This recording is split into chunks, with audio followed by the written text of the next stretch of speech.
Panibagong pagsalubong na naman ng bagong taon. Hi everyone! December 31 at yun nga yung pagsalubong natin ng bagong taon. Dahil nga super excited yung mga bata, umaga pa lang ay nag-gift giving na dun sa kabilang bahay. Yung ilalim nga ng Christmas tree nila ay punong-puno ng regalo. Samantalang ako, hindi talaga ako nakapaghanda ngayon. As in, wala talaga akong nabili. Ganun pa man, may na-receive naman ako. Nagbigayan na nga pala ng regalo ngayon kasi aalis din si Ate Yan at papunta naman sa mga lola niya sa kabila. Tingnan nyo, ito yung regalo ni Mimi sa akin. Yay! Ang papa!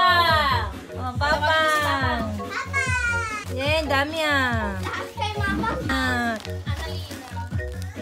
Alam nyo ba, dahil nakakabasa na si Aling Makulit ng pangalan niya, talagang alam niya kung nasan yung regalo niya dyan. Wala pa ngang Pasko noon ay talagang sinisilip na niya yung mga andyan. Maliban sa birthday niya, ito nga yung okasyon na talagang inaabang-abangan niya. Especially yung pagbubukas nga ng regalo. Kumpleto nga pala yung mga apo ngayon maliban sa isa na nasa New Zealand naman. Alam nyo bang 7 lang yung apo ng parents ko? 2 sa akin, 1 sa panganay namin, 2 sa pangalawang kuya at 1 sa bunso. Tapos mga bata pa, wish ko nga lumaki na sila agad. Fast forward, after gift giving, nanguha na nga sila dito ng buko at gagawin ngang buko salad. Alam nyo ba, bago mag New Year, kung magkano yung presyo ng buko sa palengke? 60 pesos nga daw per piraso, sabi ng driver na nasakyan namin one time. Samantalang dito sa amin ay manunungkit ka nga lang. Last Christmas, hindi nga pala talaga ako nakapaghanda. Kahit ngayong bagong taon, talagang sinabi ko sa sarili ko, hindi pwedeng hindi ako maghanda dito sa bahay namin. Pagkatapos kong magtimpla ng barbecue, ng Shanghai sa kabilang bahay, inaya ko naman na yung mga bata dito sa bahay namin. Gusto nga daw nilang tumulong sa gagawin kong mango tapioca. At ito yung binigay kong assignment sa kanila ni Ate Cheska. Mag-slice nga sila ng jelly.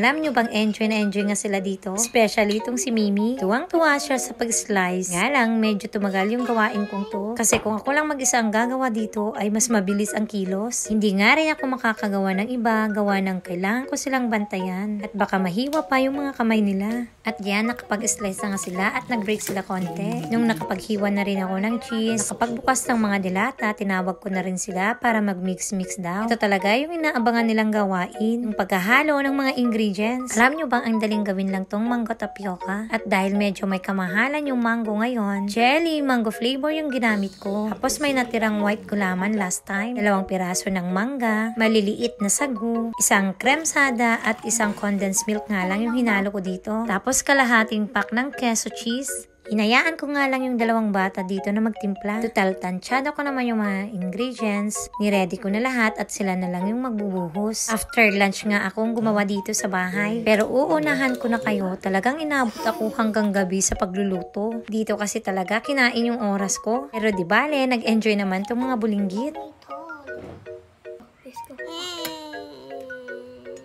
After nga nila gumawa ng mango tapioca, luto naman na ako ng maha alaana. Alam nyo ba, sa ilang beses kong pagluluto ng maha, ay ito na yata yung pinakamasarap na luto ko. Alam nyo bang hindi pa rin yan nagtatapos? Dahil kasunod na niluto ko ay Bicol Express. At habang nagpapalambot naman ako ng karne, binisita ko nga dito si Kuya Allen. Mag-i-start na nga din daw silang mag-ihaw ng barbecue. Grabe, naalala ko na naman. Marami talaga akong throwback sa buhay. Kasi kapag Christmas, New Year, minsan aros kaldo nga lang yung handa namin. Yun naman ay nung mga bata pa kami. Gaya ng sabi ko sa inyo, dati ay hirap talaga kami sa buhay. Anyway, balik pala tayo dito sa Bicol Express. Gusto nga namin ng mas maanghang pa, kaya't naglagay pa ako ng extra garlic oil. At dahil Carolina pepper yung ginamit, ay sobrang anghang kahit konti lang yung ilagay namin. Tingnan nyo, dahil single burner ngayong gamit ko, inabot na rin ako ng gabi sa pagluluto. Mas maigi talaga pag double burner yung stove ko. Kaluto ko ng Bicol Express, halos patapos na rin sila sa pag-iihaw ng barbecue. Nag-ihaw na rin ng hotdog para sa mga bata.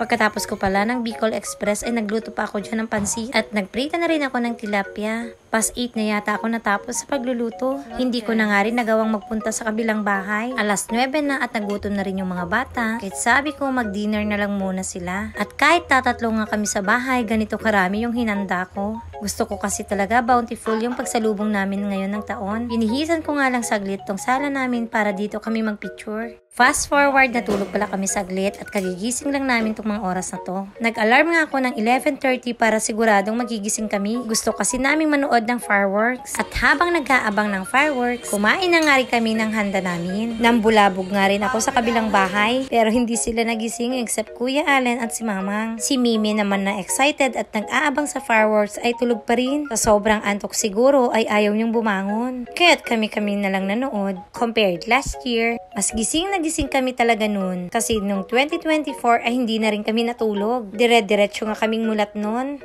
Andito na rin pala kami sa labas ng bahay. Unti-unti may nag-start na rin kasi magpaputok.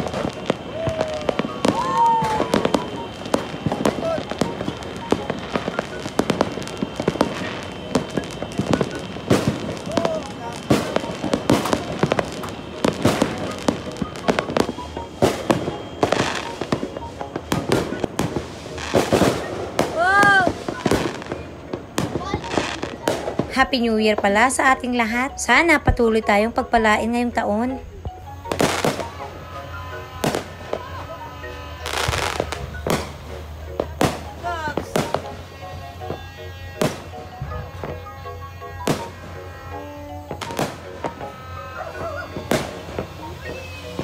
Patuloy sana tayong biyayaan ni Lord, hindi lang ng financial, kundi pati ng good health.